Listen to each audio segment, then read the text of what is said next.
હવે સમાચારમાં આગળ વધીએ તો સુરત જિલ્લાના ઓલપાડ તાલુકાના કીમ ગામે સ્વચ્છતા અને પર્યાવરણ જતનની એક સરાહનીય કામગીરી હાથ ધરવામાં આવી છે। દેશના પ્રધાનમંત્રી નરેન્દ્ર મોદીના સ્વચ્છ ભારતના આહવાનને પગલે ઓલપાડ 155 વિધાનસભા વિસ્તારમાં પૂર્વ મંત્રી અને ધારાસભ્ય મુકેશ પટેલ દ્વારા ખાસ સ્વચ્છતા અભિયાન શરૂ કરાવવામાં આવ્યું છે। आज कड़ी अंतर्गत आज ओलपाड तालुका भाजप संगठन प्रमुख कुलदीपसिंह ठाकुर और तालुका पंचायत प्रमुख पीयूष पटेल सहितना अग्रणी आगेवानो हाथ में जाड़ो लईने सायण और कीम विस्तार में सफाई झुंबेश में जोड़ाया था। आगेवानो द्वारा कीम बजार तेमज प्रख्यात जैन देरासर मंदिर नजीकना विस्तारोनी सघन साफ सफाई करवामां आवी हती। आ साफ सफाई अभियान पूर्ण थया बाद गणेशनगर जवाना मुख्य मार्ग पर महानुभावोना हस्ते भव्य वृक्षारोपण पण करायुं हतुं। पर्यावरणलक्षी आ अनोखा कार्यक्रममां कीम गामना सरपंच तलाटी जिल्ला तालुका पंचायतना चूंटायेला सभ्यो अने भाजपना स्थानिक कार्यकरो मोटी संख्यामां उपस्थित रह्या हता।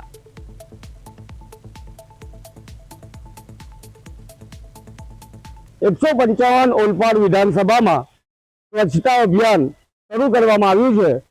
આ વિસ્તારના ધારાસભ્ય મુકેશ પટેલે ઓલપાડથી શરૂઆત કરાવી હતી અને તેઓએ પ્રતિજ્ઞા લીધી હતી અને લોકોને પ્રતિજ્ઞા લેવડાવી હતી કે ઓલપાડ 155 વિધાનસભામાં આવતા ગામોમાં સ્વચ્છતા આપણે જ રાખવી પડશે અને સાફ સફાઈ અભિયાન આપણે જ ચલાવવું પડશે।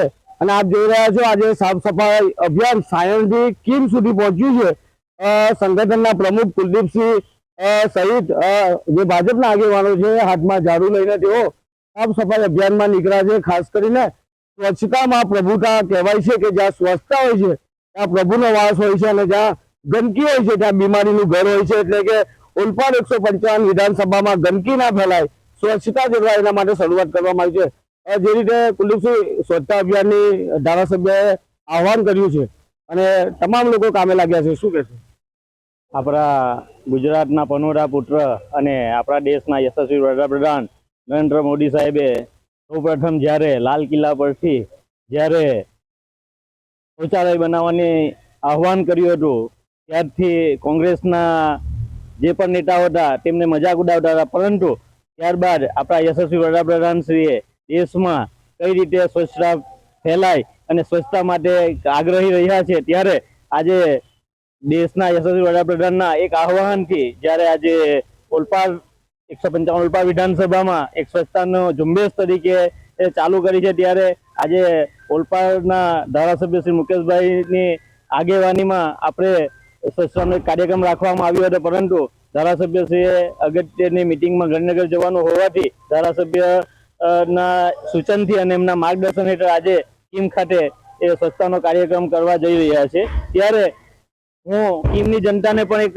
आह्वान करवा मांगू छुं के आपणे स्वच्छता आपणे आपणा घरेथी आपणा फळियाथी आपणी सोसायटीथी जाळववी जोईए अने स्वच्छता राखीशुं तो ज आपणुं स्वास्थ्य पण सारुं रहेशे।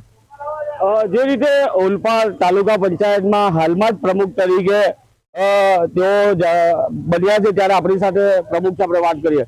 શું મેસેજ આપશો લોકોને? આજે આપ ઝાડુ લઈને રસ્તા પર નીકળ્યા છો સ્વચ્છતા અભિયાન માટે, શું કહેશો?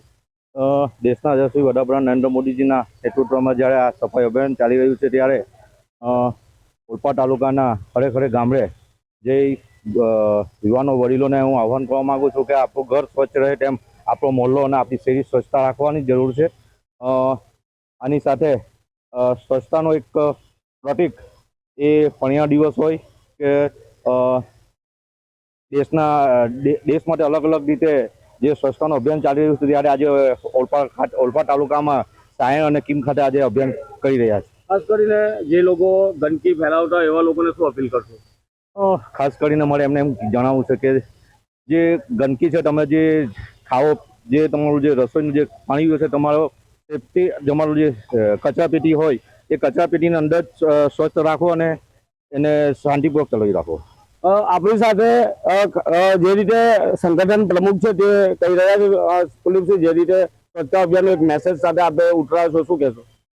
આજે હું આજના સ્વચ્છતાના દિવસે હું લોકોને પણ એક જાહેર જનતાને પણ જણાવવા માંગુ છું કે આ કીમ ટાઉન છે, ટાઉનમાં ઘણી બધા દુકાનો શોપિંગ સેન્ટરો આવેલા છે। એ દરેક શોપિંગ સેન્ટરમાં જ્યારે એ શોપિંગ સેન્ટરના જે પણ દુકાનદારો છે એ પણ આ સ્વચ્છતા માટે આગ્રહી બને અને એ પણ પ્લાસ્ટિકની કોથળીનો ઉપયોગ નહીં કરે અને જે રીતે અન્ય રાજ્યોમાં જે રીતે એ કાગળની થેલીઓ જૂઠની થેલીઓનો ઉપયોગ કરે છે તે જ રીતે અહીંના દુકાનદારો પણ આ થેલીનો ઉપયોગ કરે તો આ આપણે કચરો ઘણો ઓછો થઈ જાય. આજે જ્યારે સાથે સાથે આ સ્વચ્છતા સાથે આજે કિમ ખાતે એક વૃક્ષારોપણનો કાર્યક્રમ પણ રાખવામાં આવેલો છે. તેમાં આજે કિમ ખાતે 200 થી 300 જેટલા વૃક્ષોનું વાવેતર કરવાનો છે અને સાથે જ એના જતન માટે દરેક અહીંના કિમના નાગરિકોને જવાબદારી પણ લેવાના છે. ત્યારે હું લોકોને વૃક્ષારોપણ કરવા માટે થોડા સમયમાં ચોમાસું આવી રહ્યું છે તો હું એમને કિમની જનતાને એ પણ જણાવવા માંગુ છું કે વૃક્ષારોપણ પણ કરો જેનાથી પર્યાવરણનું જતન થાય. એ જ સ્વચ્છતા અભિયાનની સાથે વૃક્ષારોપણનો કાર્યક્રમ પણ કરવામાં આવનાર છે અને ખાસ કરીને આપણી સાથે દીપકભાઈ છે. દીપકભાઈ, આપ સત્તામાં હોવ કે ના હો પણ સ્વચ્છતાના આગ્રહી રહ્યા છે, હંમેશા સ્વચ્છતા માટે કામ કરવા માટે આપ અપીલ કરતા રહ્યા છો, શું કહેશો?